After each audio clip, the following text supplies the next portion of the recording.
Good day, students. Welcome to this lecture on discounted cash flows, on the calculations, how we do it. In this, I'm going to show you how to perform calculations on the value of a lease, and then also the impact of a lease on the value of a property. We're going to start with a lease only, so it's the most simple part of the calculations.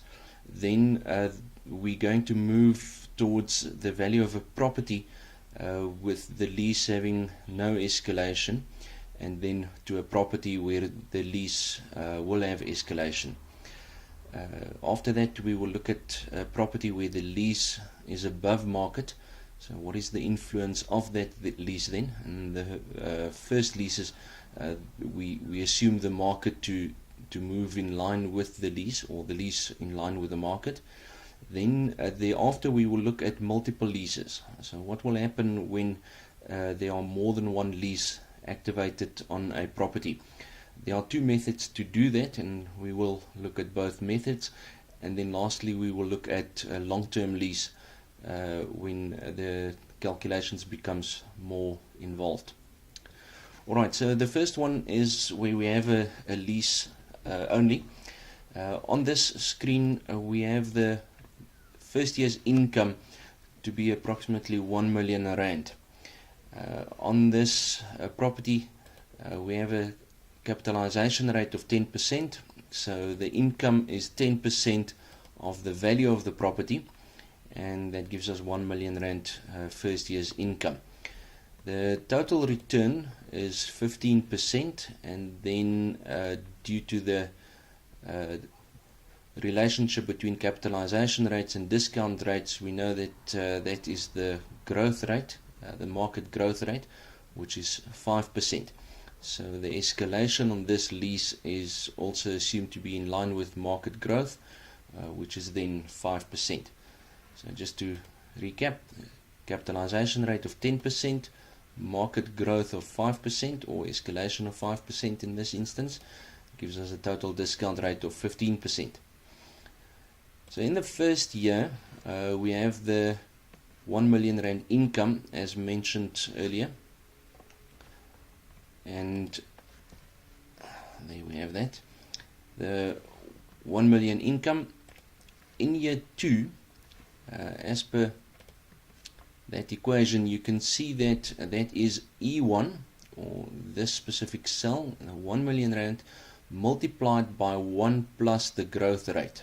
So 1 plus 0.05, that gives us 1.05, multiplied by the first year's income, that gives us a total income in year 2 of 1050 million. The same equation will be used in the second year, where we add another 5% escalation, and so we will carry on with that using the same equation every year for 10 years. And in the final year, that is 1.551328, the income that will be earned in year 10. In order to calculate the total value of the lease, we need to discount every income stream, every year's income stream, back to year 1, or the beginning of year 1. So we assume that in this instance payments are made in arrears, so that 1 million rand income is received at the end of year 1. That means that we need to discount year 1 income by the discount rate for one period. And this equation then tells us that we're going to discount E1, that is the 1 million rand income, and that we do by taking 1 plus B5, which is the discount rate, and so that will calculate to 1.15 to the power of D1, which is the number of periods that we want to discount it, and that will then give us 869565.22. In year 2 we will have the same equation, but you can see that it's to the power of 2. So it will be the second year's income, the same discount rate, but it's 1 plus the discount rate to the power of 2 in this instance, because we want to discount it for 2 periods. So from the end of year 2, the first period will be to the end of year 1, and the second period will be to the beginning of year 1. So that gives us then the present value of the second year's income. We apply the same method where each time we just change the income stream to be that of the following year, and then the discounting periods to be one more period. So 1, 2, 3, 4 up to the 10th year, and you can see how that increases. So in year 10 we then have the total of year 10's income, and that is then discounted by the discount rate for 10 periods. You will see that there I do have the E10 plus E11. So this E11 is just in terms of property valuation, and because we are valuing the lease only, we're not concerned with that at this stage, and you can just ignore that for now.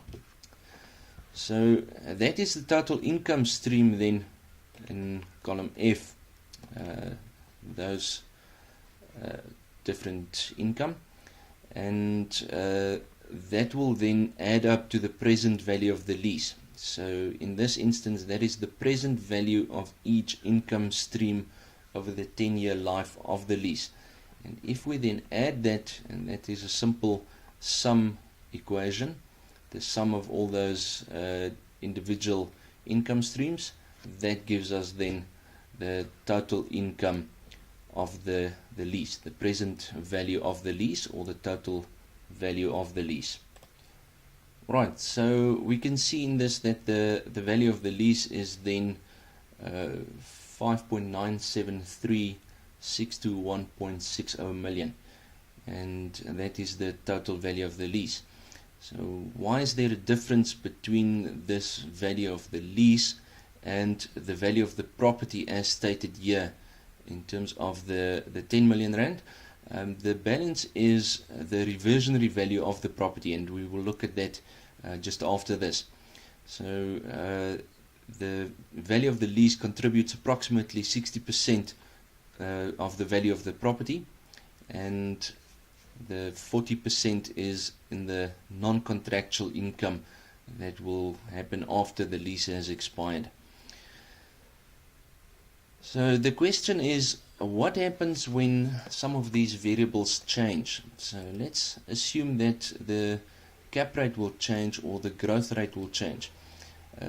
This example is set up so that the discount rate is your total return, that is a given, and the market escalation is or the market growth rate is a given, and that gives us the capitalization rate, which is the difference between the two. So assuming that the escalation rate will be 0 and there's no escalation in the lease, what will happen then? On this you can see that the cap rate needs to be 15% at that stage, and then that gives us a first year's income of 1.5 million, the 1.5 million in year 1 with no escalation, and every year's income remains the same.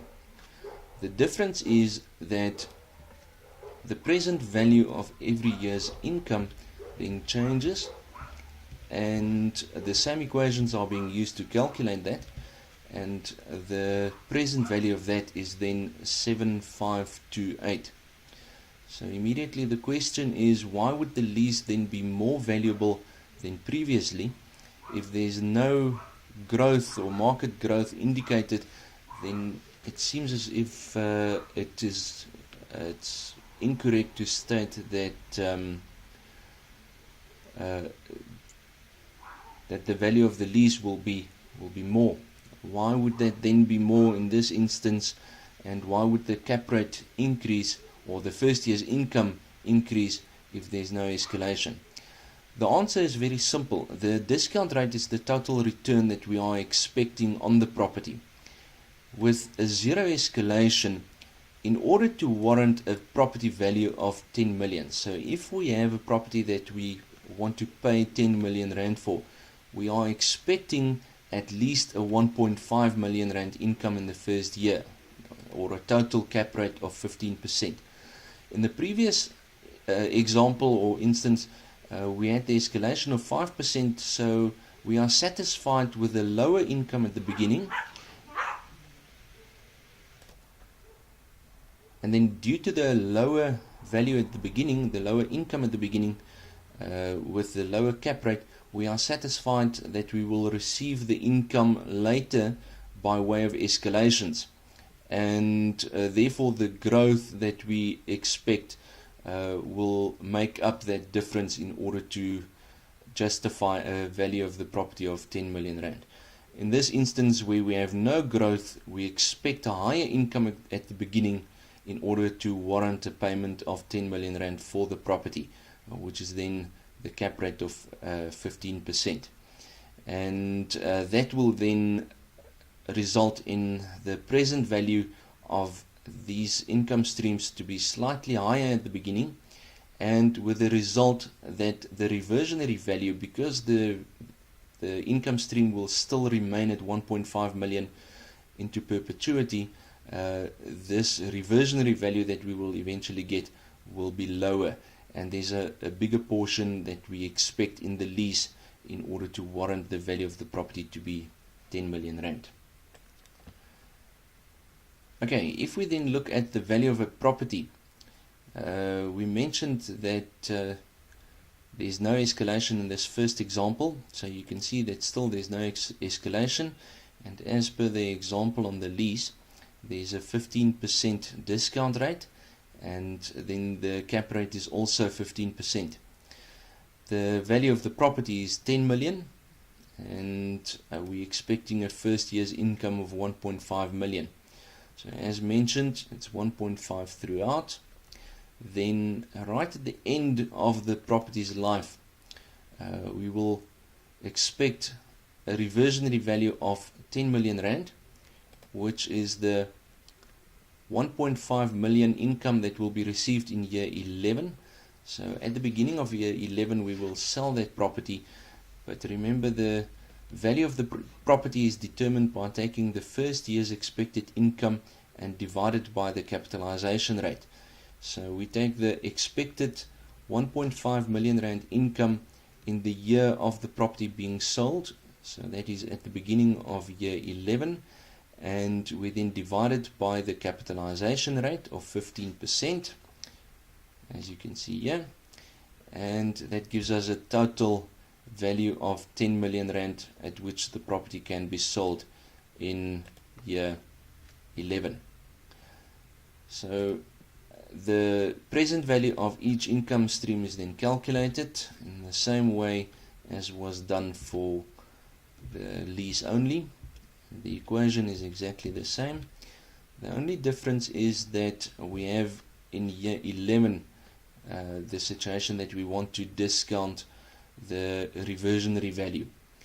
Now be very careful on this, because you can also notice that in year 10 we did mention that that income is at the end of year 10, and therefore we discount that income for 10 periods. In year 11 we sell the property at the beginning of year 11, so that falls with the end of year 10, so that's also discounted for 10 periods, not 11 periods, and that gives us the present value of the reversionary of 2.471847. If we add that together, that gives us also 10 million rand, and you can therefore see that the income capitalized value and the discounted cash flow value calculates to exactly the same value, and this specific calculations is also then proof that the income capitalization method and the discounted cash flow method of valuations provides you with exactly the same answer.